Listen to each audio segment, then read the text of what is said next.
The U.S. Army's 3rd U.S. Infantry, the Old Guard, is stationed here in Fort Myer, Virginia.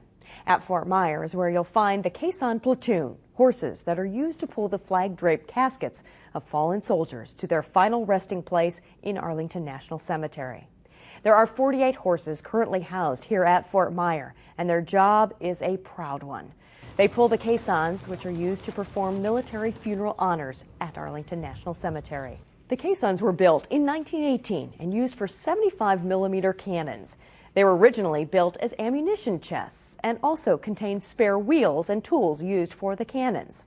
Each year, the caisson horses take part in approximately 1,600 funerals, so the Army relies on the veterinarians to keep those animals in good health. We keep the horses healthy with the assistance of the Fort Myer vet. There's a permanent vet assigned to Fort Myer who works with the horses and the working dogs. And he's also assisted by his vet techs, and we have a vet tech assigned to the platoon to do the many tasks that are associated with them, the annual exams, the deworming, and the shots.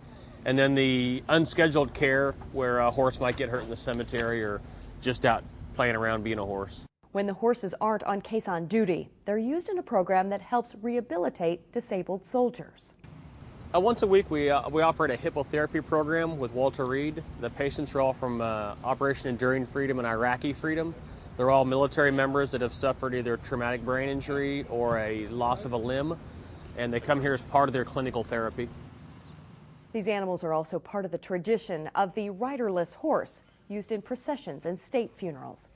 A horse named Blackjack carried out these duties during President Kennedy's funeral procession. Blackjack lived here in the century-old stable that houses the horses and caissons of the Old Guard caisson platoon.